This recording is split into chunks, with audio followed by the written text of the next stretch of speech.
a lot of restaurant owners get into this industry for the pure love of food.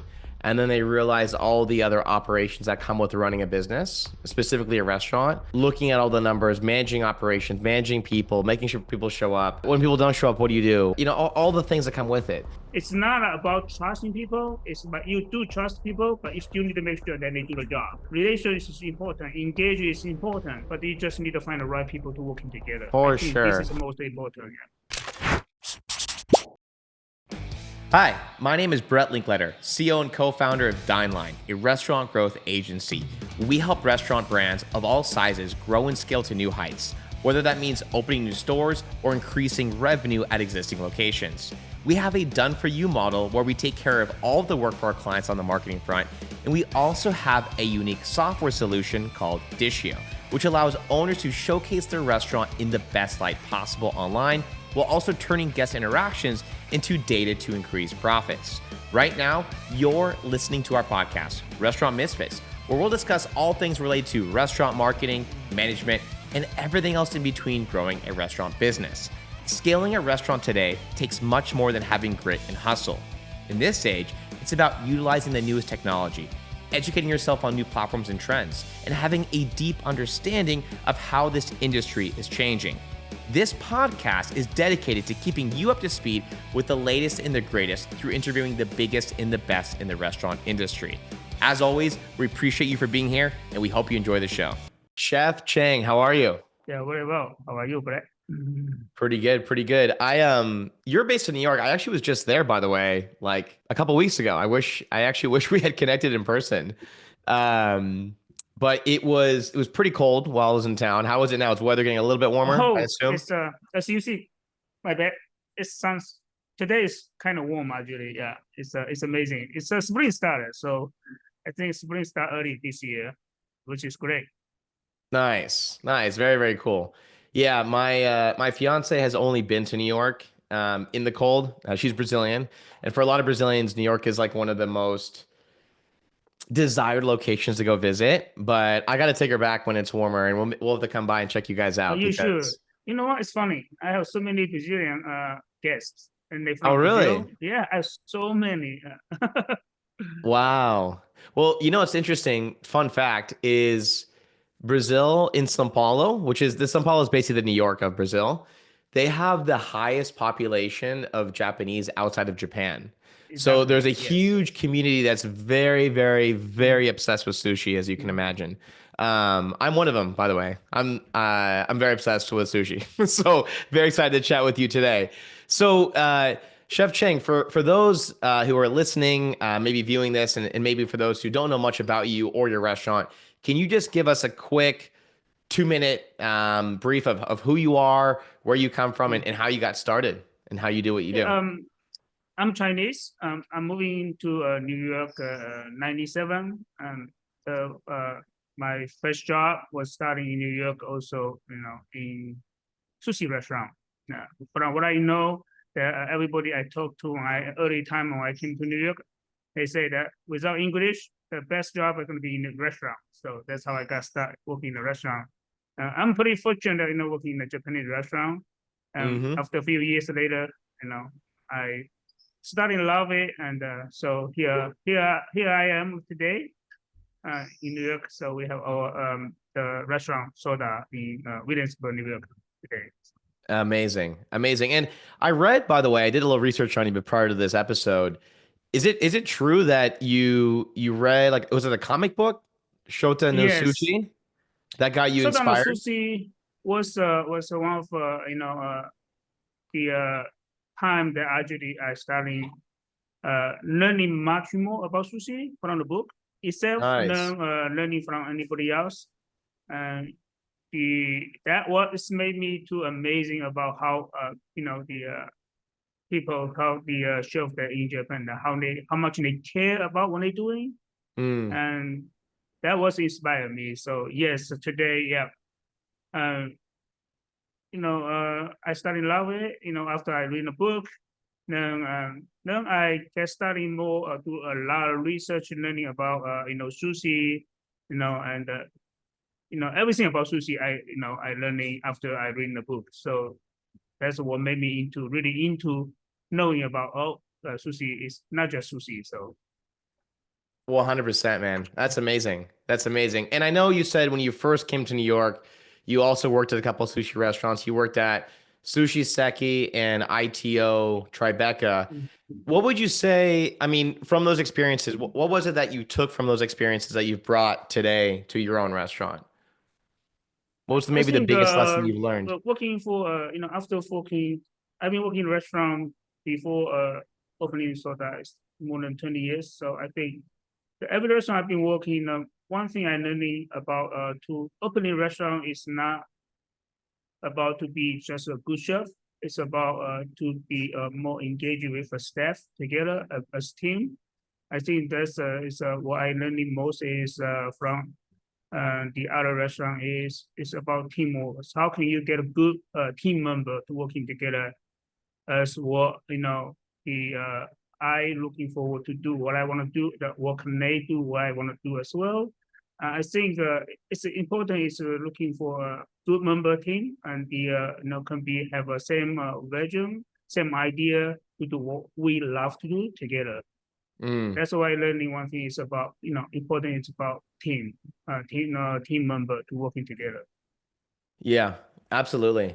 And I think, I mean, I've heard from a lot of restaurant owners that we've worked with personally that sometimes it can be very, very tough to build a team and keep your team engaged. Oh, Um, very yeah, even how, today. what, it's like one of the most difficult things ever. I mean, I've experienced in my own company. We have 65 employees now, and it just feels like it's getting harder and harder to find good people. I don't know. That's just been our experience. No, this is I Um, think always been, but for yeah. restaurant, I think the in different generation, the time when we started, back to 90s, 2000, um, we are very simple, working in a restaurant, try to, making for living and learning better on the skill. But today is different. The most people think about let's just make money first. But Yeah. unfortunately, it doesn't really happen that way. Hmm. And that's why looking for, like you say, it's very hard to find good people to working together. It's not easy. I still looking for good people as well. Even Yeah. though I have few very great stuff. We've been working together for almost past year already. We have great relation. So for me, it's like I would love to taking care of everybody that who care about what they're doing together with me. Now but unfortunately, it's not going to be same to everybody.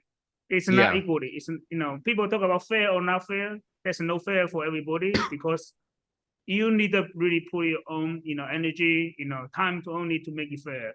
So I Yeah. think it's very hard to find good people, but we always continue trying to find the right people. Yeah. I could imagine.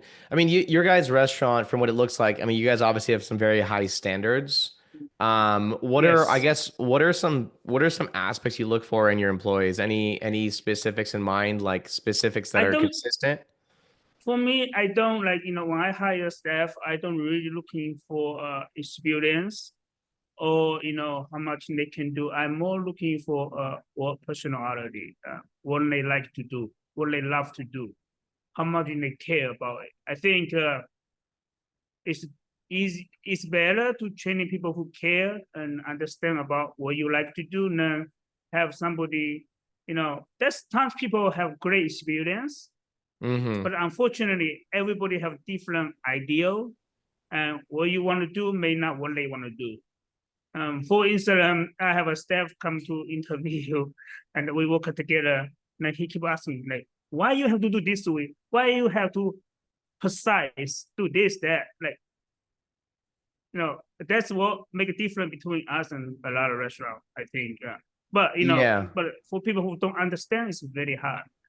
You Yeah. know, uh, but that's why everybody are different. So Yeah. No, I hear you on that, man. I mean, I have to agree with you on a lot of this too as well. I think when you're hiring purely off experience, but maybe they lack in the personality you're looking for, it's a lot more difficult to teach a personality type that you're looking for than to teach a skill set. Oftentimes, I feel, especially in my industry, man. I mean, God, like we. on one side of our business, it's a marketing agency for restaurants. On the other side of the business, we have a software called Dishio, and marketing is changing so fast. So someone might have experience in marketing and what we might be looking for, but because the whole landscape has changed every 6 months, now with AI, it's even more difficult. Oh yes, crazy. Oh AI is my, crazy. it's crazy, man. Yes, it is Here, crazy. Yeah. are you guys doing anything with AI in your business or not yet? No, not really. We do zero on AI. Unfortunately, the our concept is very different. So we are not like casual kind of restaurant that people can come for every day. Hmm. People are more coming to a lot of celebrations, right? Because of what we're doing. So we really appreciate people coming here to enjoy a great meal for special, the occasion. And Absolutely. for that, everything more became like a craft. It's Yeah. not like serving 100 people every night. It's like for our concept, that's how much people we can serving. So a lot of things have to be hands-on. So Hmm. for us, like for my version when we open in SOTA is ideal. So we just want people to know what we're doing here. Yeah. But there's not much things that you can do. Like for example, you can put out okay, buy one get one free. No, it's not the kind of concept that people are looking for. Absolutely. We are looking. We want to serving people who love what we're doing and they're gonna be enjoying what we're doing. Yeah. So yeah. So like you talk about AI a lot. I don't do much on the marketing side. Since we open, we more When did you guys I, open, by the way? we open at 2013 Got it. August. So almost nearly just over one and a half years right now. But we more push us out to let people know what we're doing here, what we exactly doing, what we're doing different than a lot of other restaurants. That's pretty much what we're doing. So we didn't do much on the other marketing at that moment. Most I using just Instagram. What I use most. I post some, what we're doing in a restaurant. Other than that, because what we do is a very, kind of, unique, different way to serving our food, our sushi, and because everything we sourcing are very, very spectacular. Like I'm sourcing everything that okay, exactly what we want. It's just like in Japan, a lot of high-end sushi chefs that they have particular kind of okay. I just like this rice. I just want to put on this farm. I For just want sure. this vinegar. I just want this sugar. I just want this. And exactly what we're doing here is but that's always that same thing I actually learning from the book that we talked about earlier, the Sushi no Soda. It's about Mm. it's about give the do what we care and get what the quality to serving our guests. That's our goal. So that's why we didn't do really much about marketing, but the more like word of mouth that people Yeah. being talk. And We how is how has the growth been since you guys launched? I mean, you guys have been around for quite a while now at this time. How so I mean, we have how has it been going year over year? Are you guys still growing? we from opening to now we it was been the amazing since opening. So we have two counter. We only open one counter at the beginning. So we started opening the second counter a few couple months ago, and from we have some more team here. We have about 7, 8 people at the beginning. Now we have about 10 people working together. Mm. It's been amazing. We've been amazing. It's we learning a lot from opening, but at the same time, we really appreciate a lot of people actually the community in the area that people are really appreciate what we're doing. I A think hundred percent. that's what make a huge difference for us because every time you see regular come back, we know, you know, we did something that they understand. So What just just out of curiosity, because I read a lot about you that you are so specific of where you're sourcing your ingredients from. I read somewhere also that sometimes you won't even look at the price of the fish you're buying. You just want the best quality. Is that true? How do you manage your So economics with that? for I don't I never ask my provider about price. So Never. the reason why was so the difference is when you want a quality, you can really asking for price. When you asking price that will be gonna be locking for the certain type. So seafood in Japan are very on the price point is always flow. So you can really talk about price, right? So Mm. when you talk about price, as some days, some months, say certain item is going to be so limit, price can be so high.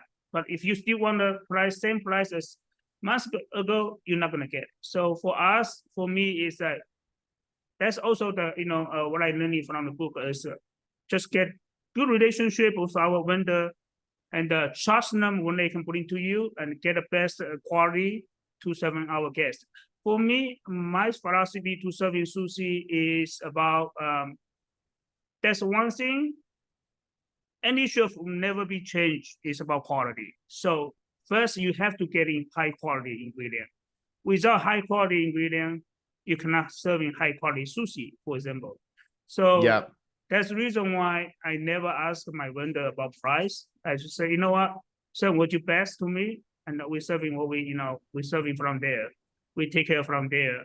So basically, here about sushi is first getting a high quality ingredient and chef using them experience is whatever they learning to take care about the fish and then putting out the best flavor from the fish itself, then serving to the guest. Mm. That was the ideal, right? So which meaning is every fish different. So you need to taking care of them different way, at different timing, at different season. But Could be failure. I would imagine your profit margins would probably change quite often, right? Depending on the Oh, market. profit. I don't really like about profit. Yeah, this is the one very. I get that a lot from my accountant. He Yeah. and she can always ask me, "Are you sure about your food cost?" So I don't I don't really look at much about my food cost anymore because uh, as soon as I can be survived, that's my goal. Is the reason why is I'm a solo owner, and so when I start in the soda, that's one thing I know is I want to be making sure that I be able to control everything or quality. So so I talk to my family to it to make sure that okay, I don't want to partners. I just want to do it myself. So that's the reason why I can do what I do today is I know the food cost is more than 50%. That's fine for me because I don't need to share anything with anybody. So I can Got do it. low margin for me. That's fine. But that's one thing I do know is that's only way I can be able to serve in high quality with the high quality seafood for the what we're offering, but with a very good value for our Yeah. community for our guests. Yeah. That's the reason why I believe today I understand that it works because people understand about it. But I know it's not easy. It takes a lot of risk, especially when you do it by yourself. It's really not easy. But I think I'm lucky today. We are surviving, and we've been doing better. So yeah, and Yeah. and But I damn, think I we are mean, lucky. Yes. Yeah. 50% food costs. I mean, that's pretty high. No, this is no any if you have any investor, any partner, they will be like, "What the fuck are you doing?" Yeah. Seriously, right? Well, But yeah, but okay, but no, but okay, so what I'm saying is I respect the hell out of you for doing what you do. And because I can tell you truly love it, right? You definitely really, I can tell you have a passion for this, man. And it's contagious. I can see it. I love it, man. This is fun to watch and see and meet you. But damn, 50%. I mean, why not raise your prices? I mean, it seems like you guys have the demand. It seems like you guys have the ability to. I saw you guys obviously have the Michelin star. Why not raise it? Why not raise the price a little bit, 10-15% at least? Have you thought about Yeah, it? it's Or tough. Yeah, I did thought about everybody, especially like exactly like you say. So last year, we've been, luckily getting Michelin guy recognized, we getting 1 star last year. The right away, my tax explode up. Everybody said, "Are you raising your price?" Or my regular, asking me. Um, I mean, full cost today is this year higher than last year. It's yeah, still going up, but we for at the moment we're just trying to serving good sushi, and my staff can be taken care, and our bar being fully filled up. That's what I want. for Um, sure. yeah, fortunately, mm, it's not. It's tough business in New York City, especially. I know we do get a start. We know we get a high demand, but I think we just try to carry a good value for our guests at the moment, and yeah, just try to do what we love to do, and as soon as we can So so what's we it can what's it make look it. Yeah. what's it look like price wise if I'm gonna book a reservation for two and So right do an now omakase? we have two counters. So at my chef, so working at I have a few chefs work at different counter. We have two different counter price. So one counter is 195, and I have smaller counter by myself. Is 255. So Got it. the premium omakase on my chef side is uh, it's 195, so it's 18 course, and my counter is 19 course with 255. The difference in between is about 30 to 50% different on the fish. Got it. So that's what make a difference in And between. then I would assume also like liquor sales would add to that also, right? Yes, of course. Yeah. Yeah. Yeah, additional. And are people paying that ahead of time before they come into the restaurant when they make the reservation? So we're using two platform for our reservation, the Resi and the TAR. So TAR is prepaid, and the Resi is pay in a restaurant. Depends on which platform they're using. Sorry, you said Resi and Talk? Is that what you're using? Yes, Oh, Resi and nice. TAR. Yeah. I'm curious. How do you feel about Talk? Do you like it? What are your thoughts? Honestly, I love TAR. Yeah, To be amazing. honest, the TAR's great, and the reason why I love TAR, I mean, both platform is great, and TAR is prepaid, and the reason why I like prepaid is we are such a small restaurant, so we are Hmm. reservation only. So for different concept may be different, but for restaurant as us, reservation only. So our staff is very, rely on the reservation we're getting every day. So and with small restaurant limited seating, if there is cancellation, it really hurting our staff and Yeah, also business. And you know, not everybody understand. They thinking about cancel reservation is simple for a restaurant, but not anymore. Especially for a small restaurant like us. it's Once tough. there's a Yeah, yeah, it once they sucks. cancel, everybody hurts. So especially staff. And we, our cost is high already. So that's the reason why I like that because it's prepaid, and I think I know the Resi recently just adding a prepaid system as well. So I may moving forward to do that as well in the future, and we will see. But yes, the prepaid is great. Yeah. Yeah, For the concept that what we're doing here, yes. huge, huge. Yeah, man. I mean, I have some clients, and I have I mean, I've as you can imagine, I've talked to a lot of restaurant owners. I mean, thousands over the years, Mm. and uh, what you're doing, it makes total sense to prepay ahead, 100%, right? As far as the restaurant operation, the size of the business, that simply makes the most sense, right? Um, and I'm actually a huge fan of billing for guests that cancel, right? Because like you said, it completely hurts the business. There should be a cancellation fee if that's going to happen. Um, Same thing in our business. When someone books to do a meeting with us, that's an hour of someone on our team's time. They're taking time out of their day to spend 1 hour with that owner to talk with them about the problems of the business and ways that we can potentially help. When someone cancels an hour before, or sometimes even 10 minutes before, it really screws us up, right? Yeah, It's everybody have terrible. own schedule, so yeah, Yeah. it's really hard, really hurt.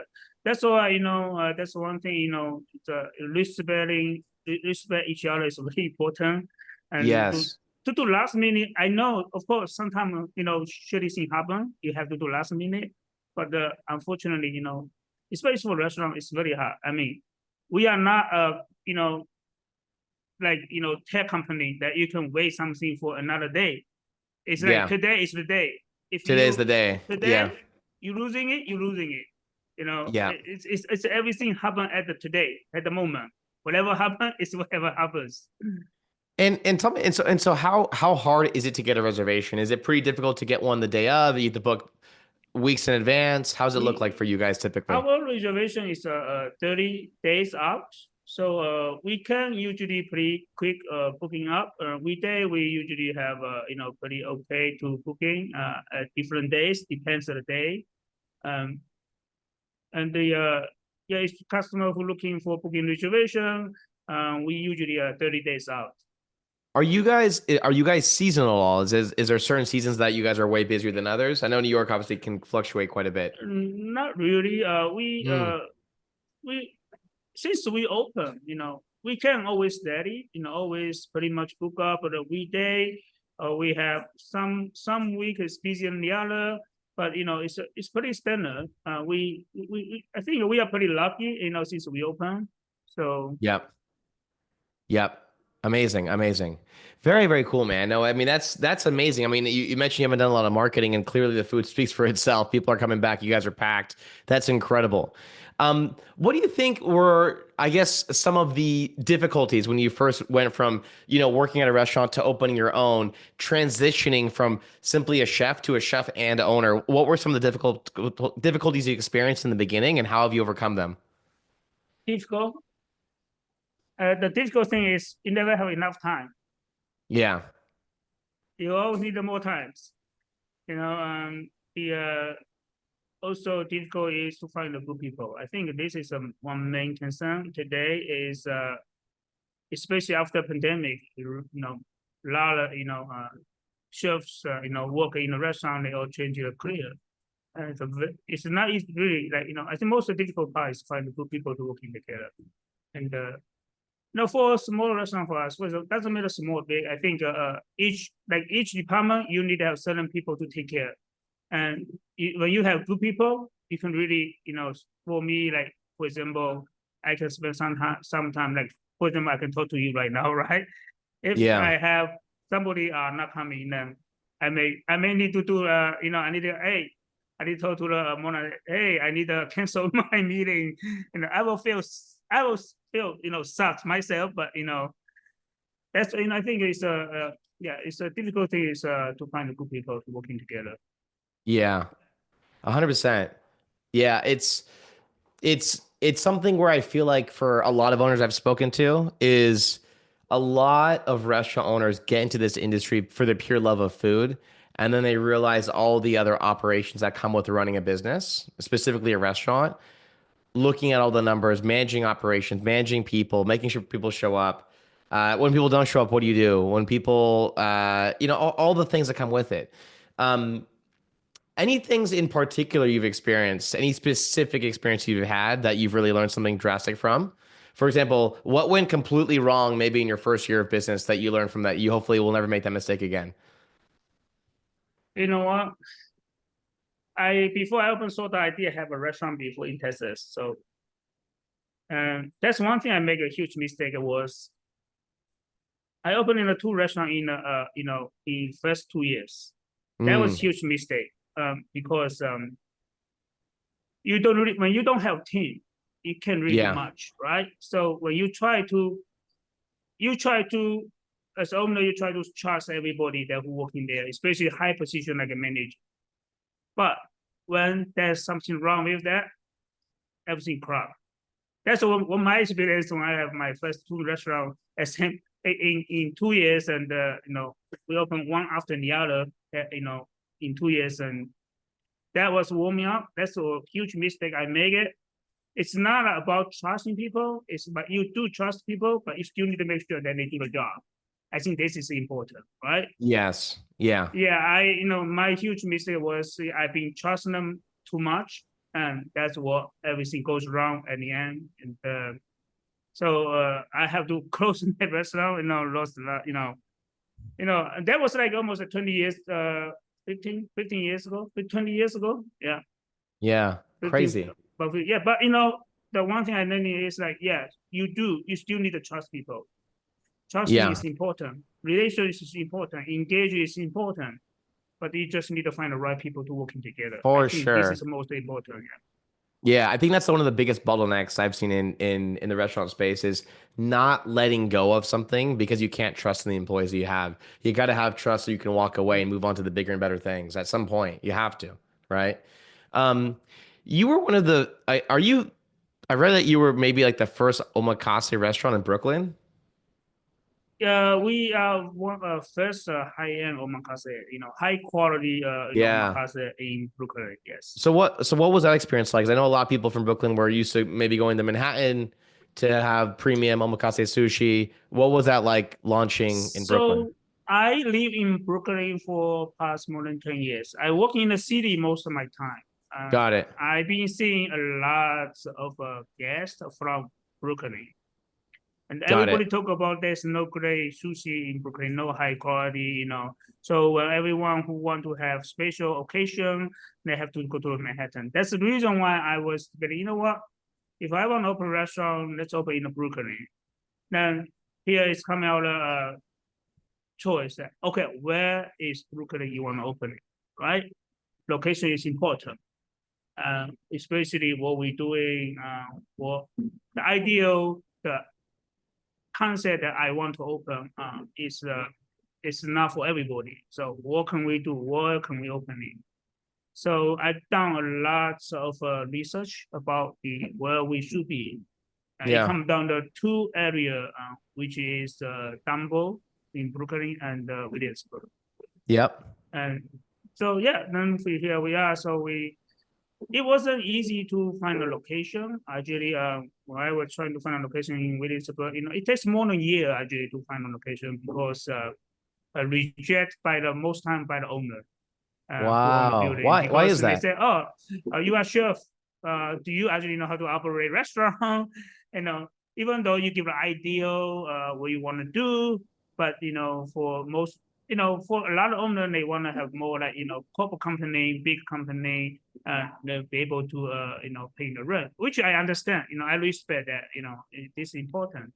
It's like owner chose for the client chose for the good location. Yeah. So I mean, we luckily to work in. I mean, this the building owned by two trees in Brooklyn, who also owns a lot of property in Williamsburg and Dumbo. And yeah, and we now I have when my agent talked to them about ideal, and it was sign up a list pretty quickly. And yeah, now was like, you know what, let's do it. So 100%. Just transitioning back to tech a little bit, because I'm always curious. Tech is something that specifically in the fine dining space has always been something I've seen a lot of fine dining restaurant owners um, avoid, right? A lot of fine dining restaurant owners uh, want to stay traditional. They are hesitant to move forward with some new tech. But I've seen quite a few restaurant owners now with this new wave of AI of embracing some of these new technologies. I know you mentioned yourself you don't do a whole lot yet. Is it something you're considering now or in the future, and how do you see that moving into your business? I think AI definitely gonna be future. It's gonna be happen more quicker than what we thought. It's gonna be Yeah. happen quick, and but that's another thing that we need to learning, but it's gonna be spend some time. I don't know much about AI, it's very tech, but I do understand one thing is it's gonna be happening, it's gonna be huge. And You know, so you know what's crazy actually? So I'm an AI nerd. I'm obsessed. And this interview we're having right now, there's something called deep research in ChatGPT, right? Which is arguably the biggest. Uh, it did a full analysis of you, who you are, your experience, and it actually produced an entire script of questions and ideas based upon your experience. oh, And I need to check it out. it's very, very interesting. Now, Mm. all these things I've learned about you, I've been able to learn very, very quickly based upon using some of these AI tools. And one thing, um, I've had other guests on the podcast that talked about similar topics, but one thing that really stood out to me is I had the dean of FIU, the school here in Miami, at a hospitality school. He's the dean of the hospitality school, and his name is Michael Chang, and he basically told me what he sees happening very, very soon is you have the luxury in your business of it's reservation only, correct? Right? Yes. Mhm. And so you have the opportunity where every single person that comes into your restaurant, ideally, there's a history of them coming to your restaurant, whether they're a new customer or they're returning, maybe what they had in the past. I know you have a menu that is seasonal, it changes, right? Yes, we Um, change it very regularly.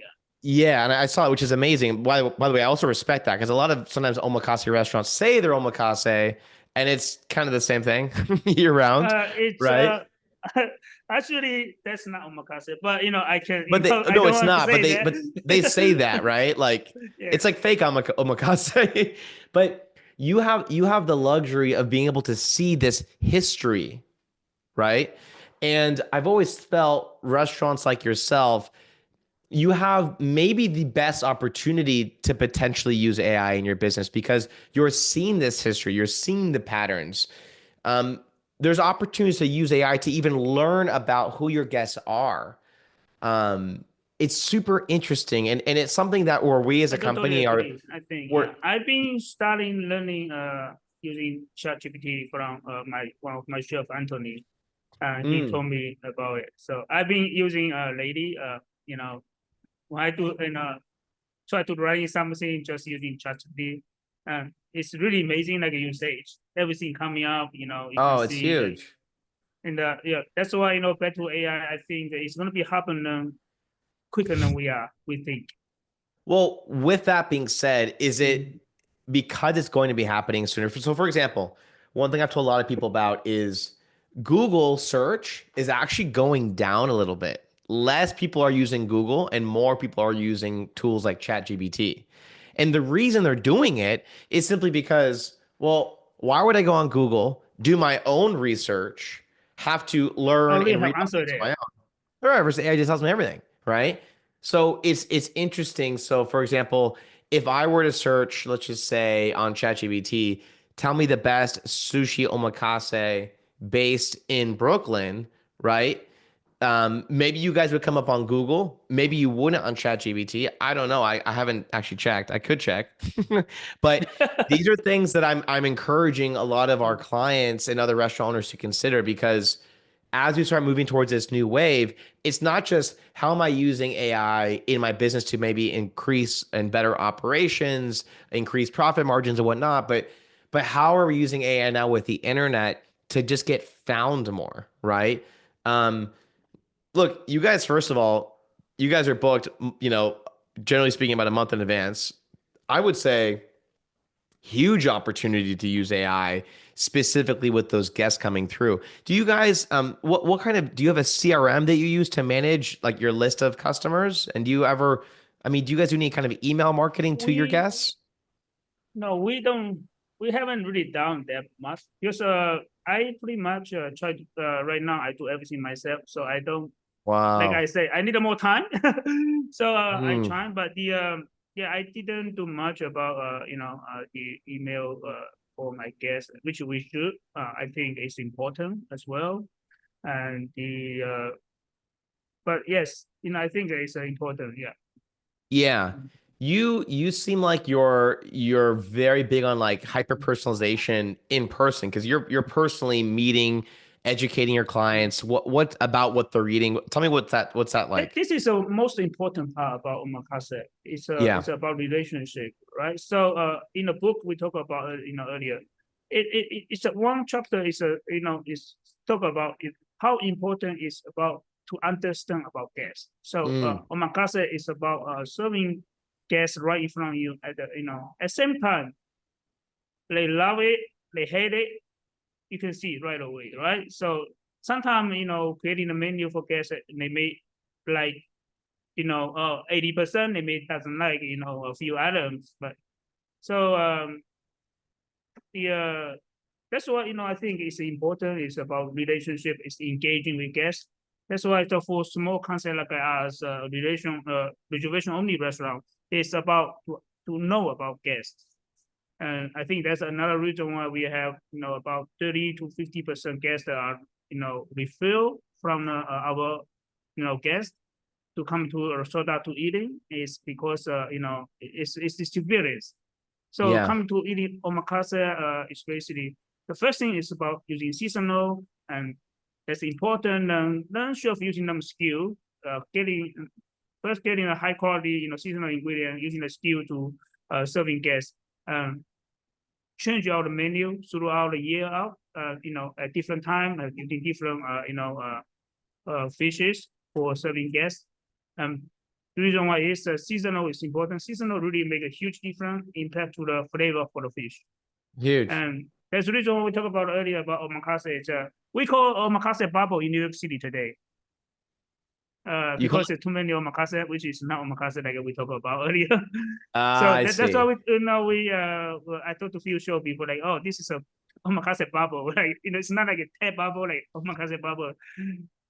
But 80% is omakase. It's just name omakase, but it's not omakase. So like I we, see. No, I totally hear you on that. I quite question for you, just a personal question because I'm a huge sushi fan myself. Unfortunately, my fiance doesn't love sushi, and I've been trying to get her to have the same love that I have for sushi in general. Um, do you have any recommendations for me that I can, any specific fish or cuts in particular, I can start trying to get her to try to get her to warm up to the idea of becoming a sushi lover so like for myself? beginner, I think important is to the few things that we eat most in most restaurant today is a tuna, salmon, yellowtail, Yep. right? Those because it's a those fish are easier have people to get into it because it's not too strong flavor. I think she can start with that. But next time when you guys in New York, bring her over. We take care of Yeah. her. Yeah. Yes. I have a guest who never eat sushi before, so it's good experience. I think you gotta start from somewhere. So 100%. Well, it's tough for me because it's funny. So I've heard, I imagine you've probably heard of sushi. Uchi. Uchi, yeah. Oh yeah, Uchi is a huge in start Austin, and now they are like internationally, opening all the branches at different state. It's great restaurant, very successful Oh, very restaurant. Yeah. successful.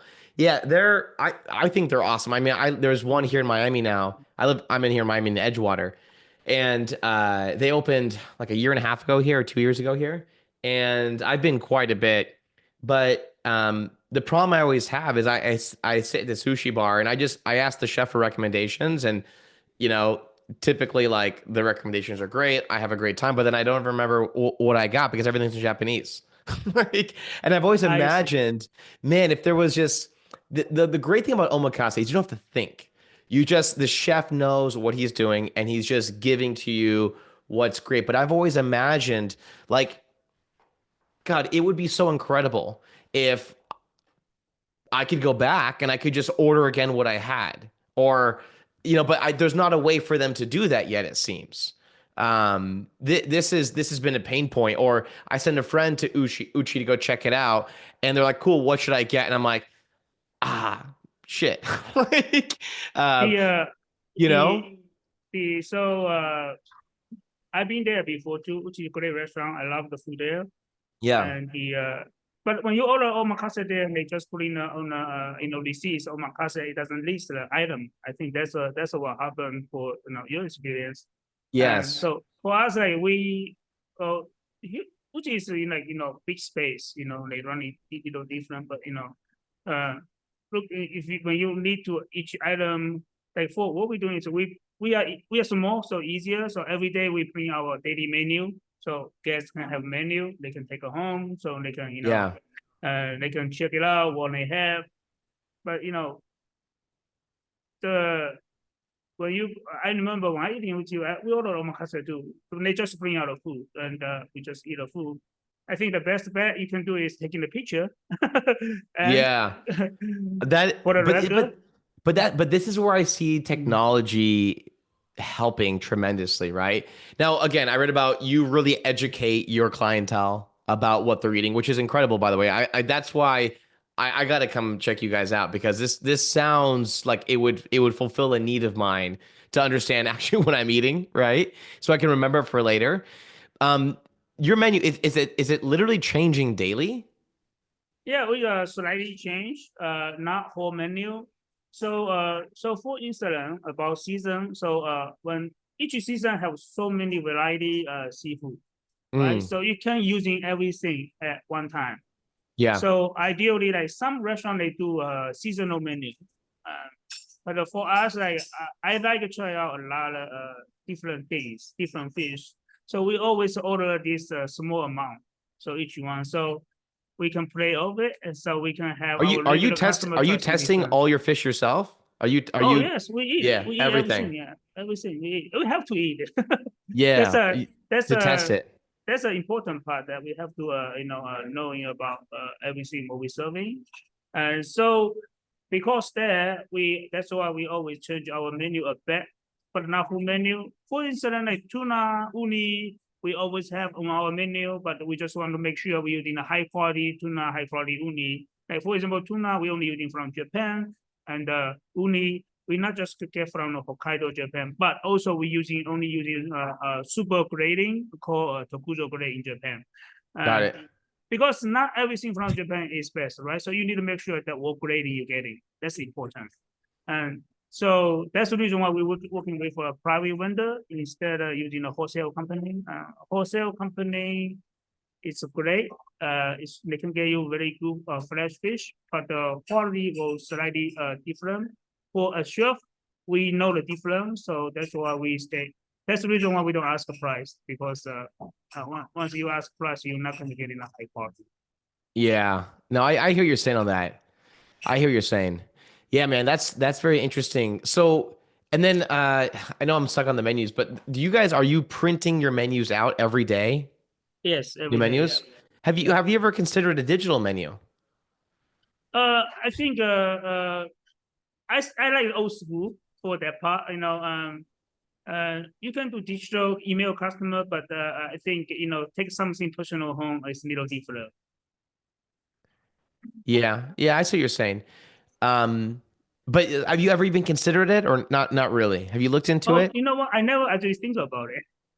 I never Yeah. actually think about it. I mean, that would be a great idea, but the but I do notice, especially when we have a lot of anniversary and the birthday. Now, when they receive the menu with a day on it, they will, yes, we are so exciting, like actual day on it. But I think both is good. Both is good. Yeah. I see. I see. But what if you could, again, I know I'm pressing on Mm, this, but what if you mm, could make that also today only, the mm. digital menu? Like, a little QR code, if it looked beautiful, exactly how you Oh, wanted I with the think that'd be date. awesome.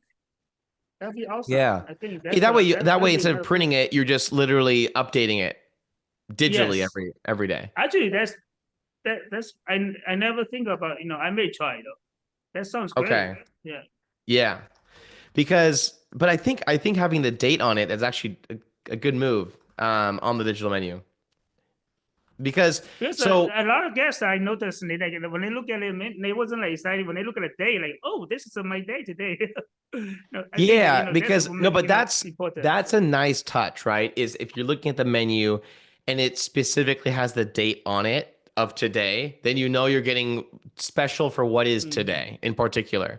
But all yeah, but again, if you can create that same experience, now here's why, I'm the tech guy in the restaurant space, right? And the reason I personally also always preach towards digital menus is because of the data capture behind it, right? So basically our technology Dishio, you have the ability where if somebody scans one of our menus that restaurants use, I'm collecting insights on that specific guest, who they are, where they came from, potentially Oh, collecting a phone that's and great. email, social media information so you can run an advertisement to them later for very cheap if you so choose to. Yeah, man, I would we should talk more after this podcast, but I'd love to give you our tech as Oh, well. I think that sounds interesting. Yeah, that sounds I think great idea for if it's Translates in not four only languages as well, so it makes things easier. It's interesting because like I told you my fiance is Brazilian, and we met in Brazil. I was living in São Paulo, and I went to a restaurant with her. And most restaurants in Brazil, by the way, they use these QR code menus because oh um, okay. most of them just do. It's just part of the culture. But Mm-hmm. we're on one of our first dates, and we're at this restaurant. I scan the menu. Now they speak Portuguese in Brazil, obviously, and my menu all of a sudden though pops up in English, and I'm curious, and I'm Oh, that's thinking, amazing. yeah, and I'm thinking, well, how did that happen? So I asked my fiance, girlfriend at the time, is your menu also in English? She goes, no, it's in Portuguese. She's like, yours is in English, and I was like, yeah. So I'm confused. I asked the waiter, and he goes, yeah, it's pretty cool, right? The menu is smart. It knows based upon the settings in your phone that English is the Mm, default, and it I see. translates automatically The now to language you English. setting from the phone, which well, I see. That's And so that's smart. That's great. that's what got me thinking about all this stuff because I'm thinking, man, if they can tell I speak English based on the settings in my phone, what else can they know about me from just scanning a simple QR code? And that's how this whole thing happened for me in our career, in our business. Like, um, That's amazing. That's yeah. You can actually also collect all the information from there. it's super interesting to think about. So tell me this, restaurant business, as I talk with most people, it's a tough industry, right? What do you see currently as some of the problems in the food space right now? And potentially, what are you doing to solve for them? Problem right now. For the problem actually, we are pretty lucky being been doing pretty well. So we've been the ideal for me is I try to taking care of the staff that they are work for us taking care. I think that's important, but I don't looking at much problem. What do you think most My people do wrong though? Maybe not your business in particular, but the industry as a people, whole. I think it's nothing wrong with the person. It's about what they looking for, what they want. For instance, you hire people come to work, and some people just want, okay, I want this much for now with them, right? Yeah. But you know, as like you go to every new restaurant, it'll be a little different. You need to start over again. You need to learning. For me, and talk about problem is, I think most problem is still like looking for good working people. Looking for Yeah. more of I think we talked about earlier. It's more about a personality. I'm more looking for a personality than a skill because Yeah. that's like we talk about. We cannot teach people personality. It's never gonna happen, and Yeah. you can only yeah. So the problem is is the problem is to try to find a right person to fill the position to working together. That's the most I think this difficult. is this is important. This is a healthy way because for me, like most of my staff is a full time, right? So full time, Yeah. which means we're spending 5 days a week together. Um, I mean, this is nearly honestly is more than time than spending with a family. So it's important to stay healthy. Is that you need to have good team to working together. Everybody are engaged with each other, and more, there's more healthy way to working together. I think, as you know, a restaurant. I work in restaurant a long time. I see a lot. We talk about few years ago. We all talk about in hospitality, and there's a lot of mental issues. You Hmm. know, working at a restaurant, there's a lot of problem that sometimes people cannot go over it. That's what that's what I learned is that's why we're trying to creating good working environment. We are not getting much about the there's always a trouble there, but there is always a way to find my ideal is I just want to find people there who can want to be working a good working environment, and at the same time hopefully you get lucky, you have good business, everybody make money and go home, have a good day. That's a goal, right? Yeah. And we try to not to carry on the problem. That's that's what I try to do. Yeah. No, I hear you, man. I hear you. I think I mean this is very common what I hear, right? Is that it's especially by the way in the restaurant business, I see a lot of problems happen when a business owner goes from one location to a second, by the way, because they're doubling the size of the business overnight. And now for the first time, they actually truly need to replace themselves. So they can't be in two restaurants at once, right? I see it happen all the time. Someone opens a second store and the second store fails because the magic piece that was holding that first store together was the owner. And now that the owner can't be in both, it's not the same, right? It's You're very totally common for right. us to Yeah. see this. It's Mhm. it's very it's very tough. Do you guys have plans to open a second location, by the way? So after my back to Texas, the time I opened to restaurant fail. So I know one thing is about it's not about to open second or third. It's about to build a team first. Yeah, exactly. So that's what I'm trying to do right now here. So I try planning. I try not to planning it. I try to talk with bro, and we try to find the right time to do right things. Yes. So it is in the plans though to get a second location. Yeah. Ah, Mhm. amazing. Also in New York.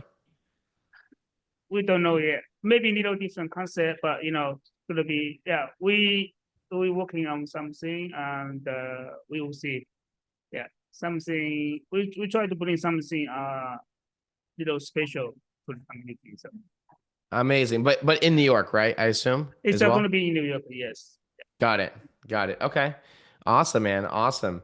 Um, But yes, and my planning hopefully maybe next year I can do more pop up in different area, different state, and ah, that's why I know I'm trying to recruit more chef, and then be able for me to come doing maybe Miami. You never know, come down to Miami. somewhere. Yeah, Yes. yeah. So yeah, yeah. Planning for next year, we try to do more pop up different different area. We Miami want to is have more people to experience our sushi. So what's different? So we want to bring Miami our is always culture to warm too, people. man. It's always warm down here.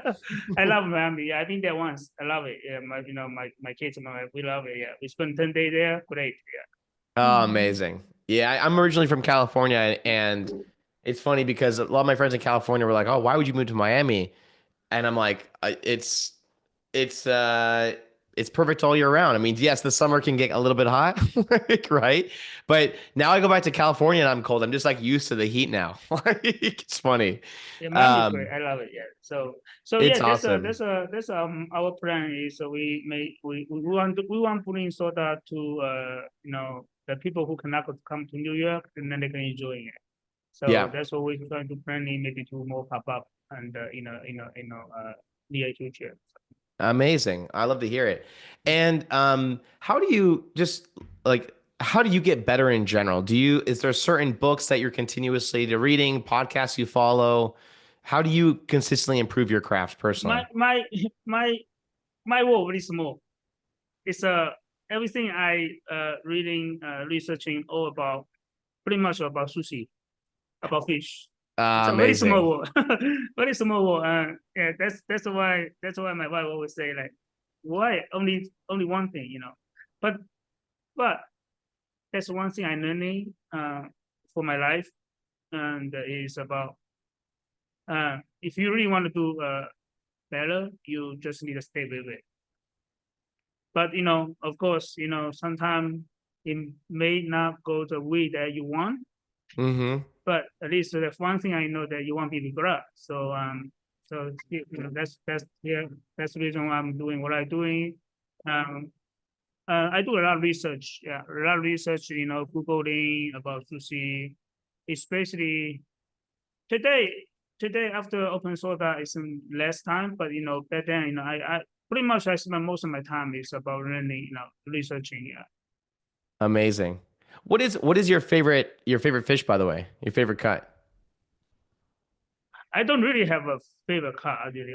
I pretty after you have all these high quality seafood, they are pretty much amazing. It's a different way, Yeah. and they different flavor, different texture, different taste. And I love them all. If I really want to pick a few things, I like we call hikari mono, which is a silverfish, like a macro family. I love clam, any clam, but or the wild fish. I love it. I love wild fish. Especially small wild fish is very tasty. It's very different than the farm. Yeah, And 100%. I've been studying learning about a lot about the wild fish. So most fish we getting with winter we getting a lot of it's mostly it's the wild fish. So it's really make a difference. That's the reason why we talk about season, right? Season is about wild fish, not about farm fish. So the farm fish doesn't Exactly. really have season because they living at same area in same environment, same temperature pretty much. So they For don't really sure. change, right? So fish usually go around the year, moving different.